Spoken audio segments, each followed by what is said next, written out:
ಗುರುಜಿ, ಮಾಲೋಲ ನರಸಿಂಹನ ಕುರಿತು ಹೇಳ್ತಿದ್ರಿ, ಹಾಗೆ ಇವತ್ತು ಬಹಳ ಸುದಿನ, ಸಾಕಷ್ಟು ವಿಶೇಷತೆಯನ್ನ ಒಳಗೊಂಡಿದೆ ಅಂತ ಕೂಡ ಹೇಳ್ತಿದ್ರಿ. ಹಾಗೆ ಇವಾಗ ಏನಾದ್ರೂ ನಮ್ಗೆ ಮಾಲೋಲ ನರಸಿಂಹನ ದರ್ಶನವನ್ನ ಮಾಡಿಸ್ತಾ ಇದ್ದೀರಾ ಗುರುಜಿ? ದರ್ಶನ ಮಾಡಕ್ಕೆ ಮೊದಲು ಮಾಲೋಲ ನರಸಿಂಹನ ಕ್ಷೇತ್ರ ವಿಚಾರಗಳನ್ನು ಸ್ವಲ್ಪ ತಿಳ್ಕೋಬೇಕು. ಈ ಕ್ಷೇತ್ರದಲ್ಲಿ ಅಧಿಪಾತಿಯಾಗಿರ್ತಕ್ಕಂಥವನು ಯಾನೋ ಕಾಳಭೈರವ. ಮೊದಲನೆಯದಾಗಿ ಅವನ ದರ್ಶನ ಮಾಡಬೇಕು. ಇಲ್ಲಿ ಆ ಚಂಚುಲಕ್ಷ್ಮಿ ಅನ್ನೋ ಕ್ಷೇತ್ರ ಬೆಟ್ಟದ ಗುಹೆ ಒಳಭಾಗದಲ್ಲಿದ್ದಾಳೆ. ನವನಾಗ ಕ್ಷೇತ್ರ ಅಂತ ಕರಿತೀವಿ. ನವನಾಗಗಳ ಬಾಯಿ ಒಳಭಾಗದಲ್ಲಿದ್ದಾಳೆ ಅಂತ. ಅಂದರೆ ನಿಧಿ ನಿಕ್ಷೇಪಗಳಿದೆ ಅಂತ. ಅಂದರೆ ನಿಧಿ ನಿಕ್ಷೇಪಗಳು ಅಂದ್ರೇನು? ಯಾವತ್ತು ಲಕ್ಷ್ಮಿ ಚಂಚಲೆ. ಅದಕ್ಕೆ ಜೀವನದಲ್ಲಿ ಪ್ರತಿಯೊಬ್ಬನಿಗೂ ದುಡ್ಡು ಬೇಕು ಅಂದಾಗ ಈ ಚಂಚುಲಕ್ಷ್ಮಿಯನ್ನ ಯಾರು ವಶಪಡಿಸ್ಕೊಂತಾರೆ, ಅವರಿಗೆ ದುಡ್ಡು ಬೇಕೇ ಬೇಕು ಅಂದರೆ ಖಂಡಿತ ಒಂದು ಸಲ ಆದರೂ ಜೀವನದಲ್ಲಿ ಇಲ್ಲಿ ಹೋಗಿ ಆ ಲಕ್ಷ್ಮಿ ದರ್ಶನ ಮಾಡಿದಾಗ ನೀವು ಕಷ್ಟ ಜಾಸ್ತಿ ಪಡಬೇಕಾಗಿಲ್ಲ ದುಡ್ಡು ಬರಕ್ಕೆ. ಅಂದರೆ ಏನು ರಾತ್ರಿ ಅದು ಉದ್ರೋಗಕ್ಕೆ ಹೋಗಲ್ಲ. ಆದರೆ ಈ ಕಷ್ಟ ಏನು ಅಂದರೆ ನಿಮ್ಗೆ ಗೊತ್ತಾಗಬೇಕು. ಓಹೋ, ಹೀಗೆ ಗುಹೆ ಒಳಗೆ ಇದು ನಮ್ಮ ದೇಹ, ಈ ದೇಹದ ಆಕಾರದಲ್ಲಿರ್ತಕ್ಕಂಥ ನವನಾಗಗಳು ಅಂದರೆ 9 ನವರಂಧ್ರಗಳ ಸ್ವರೂಪದಲ್ಲಿ ಲಕ್ಷ್ಮಿ ಹೃದಯದಲ್ಲಿ ಅನಾಹತದಲ್ಲಿ ಲಕ್ಷ್ಮಿ ವಾಸವಾಗಿದ್ದಾಳೆ. ಅವಳನ್ನ ಹೋಗಿ ಹಿಡಿಬೇಕು. ನೀವು ಹೇಗೆ ಊಹಿಸ್ಕೋಬೇಕು ಅಂದರೆ, ಒಬ್ಬ ದೊಡ್ಡ ಮಹಾವಿಷ್ಣು ಮಲಗಿದ್ದಾನೆ.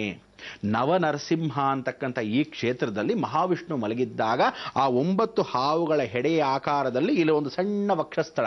ಆ ವಕ್ಷಸ್ಥಳದಲ್ಲಿ ಲಕ್ಷ್ಮೀ ವಾಸವಾಗಿದ್ದಾಳೆ. ಅಂದರೆ ಅಲ್ಲಿ ಗುಹೆ, ಅಲ್ಲೂ ಒಂದು 9 ನಾಗಗಳ ಕ್ಷೇತ್ರ. ನಾವು ನಡ್ಕೊಂಡು ಹೋಗ್ತಾ ಇದ್ದೀವಿ, ಅವನ ದೇಹದ ಮೇಲೆ ನಡ್ಕೊಂಡು ಹೋಗ್ತಾ ಇದ್ದೀವಿ ಅನ್ನೋ ಭಾಸ ನಿಮ್ಗೆ ಇರಬೇಕು. ನಡ್ಕೊಂಡು ಹೋದಾಗ ಹೀಗೇ ಮೇಲ್ಭಾಗಕ್ಕೆ ಹೋದಾಗ ಹಳ್ಳದೊಳಗೆ ಬಿಳ ಹೋಗ್ತೀವಿ. ಅಲ್ಲೊಂದು ಗುಹೆ ಆಕಾರದಲ್ಲಿದೆ. ಅಲ್ಲಿ ಚಂಚುಲಕ್ಷ್ಮಿ ವಾಸ. 9 ಹಾವುಗಳು ಹೆಡೆ ಇದ್ದ ಹಾಗೆ ಆಕಾರ ನೀವು ನೋಡ್ಬೋದು. ಚೆನ್ನಾಗಿ ಗಮನ ಇಟ್ಟು ನೋಡಬೇಕು. ಅಲ್ಲಿ ಬೆಟ್ಟದಲ್ಲೇ 9 ಹಾವುಗಳು ಹೀಗೆ ಇದ್ದ ಹಾಗೆ. ಅಲ್ಲಿ ನೀವೇನು ಅಂದರೆ ಒಂದು ಫೀಲಿಂಗು, ಅಲ್ಲಿ ನಿಂತ್ಕೊಂಡ ತಕ್ಷಣಕ್ಕೆ ಮೆತ್ತಗೆ ಏನಾದರೂ ಹಾವನ್ನು ಮುಟ್ತಿರಲ್ಲ ಹಾಗಿರುತ್ತೆ ಆ ಭೂಮಿ.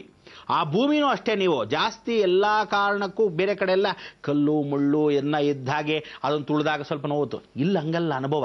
ಆ ಜಾಗದಲ್ಲಿ ನಿಧಾನಕ್ಕೆ ಕಾಲಿಟ್ರೆ, ಓ ಯಾರ ಮೇಲೂ ಕಾಲಿಟ್ಬಿಟ್ಟಿದ್ದೀವಿ ನಾವು, ಎತ್ಬಿಡೋಣಪ್ಪ ಹಾವು ಇದೆಯೇನೋ ಅನ್ನೋ ಆಭಾಸ ನಿಮ್ಗೆ ಆಗ್ತಕ್ಕಂಥದ್ದಕ್ಕಿಂತ ತಡೆಯೋಕ್ಕೆ ಯಾರೋ ಲಕ್ಷ್ಮೀನೇ ವಾಸವಾಗಿದ್ದಾಳೆ. ಅಲ್ಲಿ ಒಳಭಾಗದಲ್ಲಿ ಲಕ್ಷ್ಮೀ ಹೃದಯದಲ್ಲಿ ನೀವು ಸರಿಯಾಗಿ ಜಾಸ್ತಿ ಜನ ಹೋಗಬಾರ್ದು.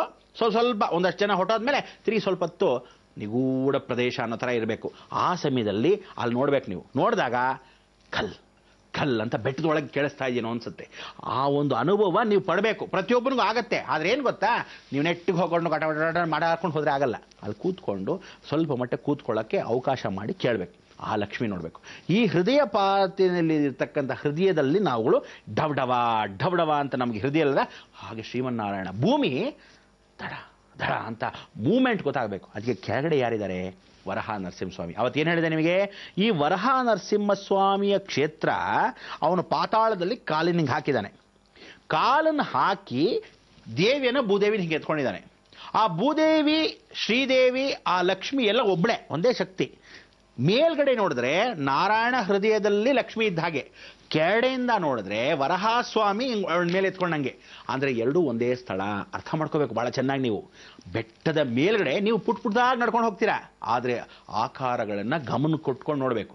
ಆ ಜಾಗದಲ್ಲಿ ಇಡೀ ಭೂಮಿಯ ಮಧ್ಯ ಆಕ್ಸಸ್ ಅಂದರೆ ಸೆಂಟರ್ ಆಫ್ ಆಕ್ಸಸ್ ಭೂಮಿನ ನೀವು ಅಲ್ಲಿ ಸರಿಯಾಗಿ ಅನುಭವ ಮಾಡಬೇಕು. ಮೆತ್ತಗಿದೆಯಲ್ಲ ಆ ಜಾಗದಲ್ಲಿ ಸರಿಯಾಗಿ ನಿಂತ್ಕೊಳ್ಳಿ. ಯಾರೂ ಇಲ್ಲದೇ ಇರೋ ಪ್ರದೇಶದಲ್ಲಿ ನಿಂತ್ಕೊಂಡು ಸ್ವಲ್ಪ ಮಟ್ಟಿಗೆ ನೋಡಿ.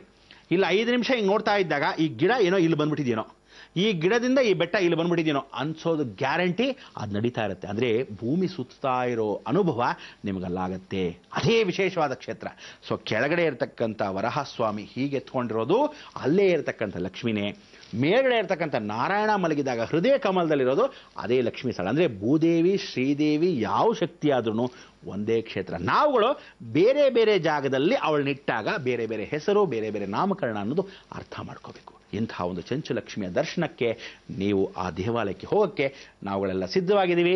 ನಡ್ಕೊಂಡು ಹೋಗಬೇಕು. ಹೇಗೆ? ನೀವು ಸ್ವಲ್ಪ ಕಷ್ಟಪಡಬೇಕು. ಬನ್ನಿ ಹೋಗೋಣ.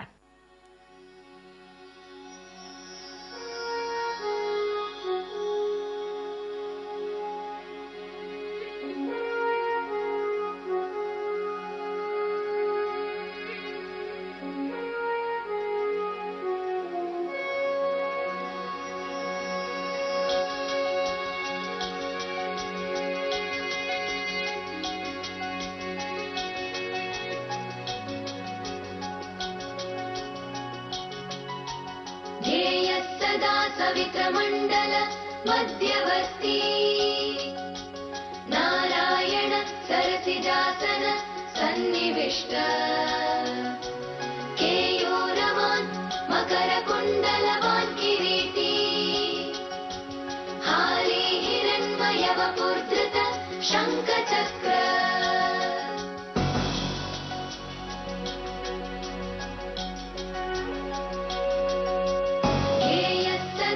विक्रमण्डल मध्यवर्ती नारायण सरसिजासन सन्निविष्ट केयूरवान् मकरकुण्डलवान् किरीटी हारी हिरण्मयवपुर्धृत शङ्खचक्र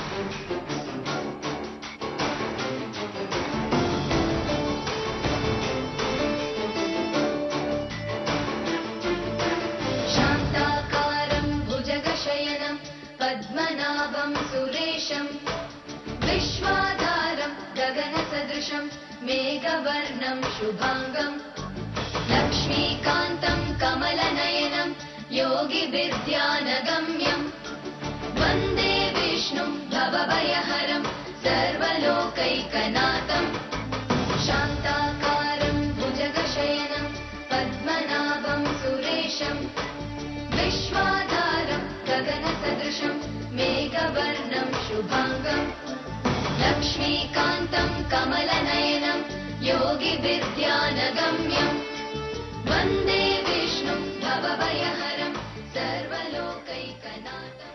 ಕ್ಷೇತ್ರಪಾಲಕನ ದರ್ಶನ ಮಾಡಿದ್ರೆ ಪ್ರಾಕಾರವೆಲ್ಲ ನೋಡಿದ್ರೆ ಎಷ್ಟು ಚೆನ್ನಾಗಿದೆ, ಸುಂದರವಾದ ವಾತಾವರಣ.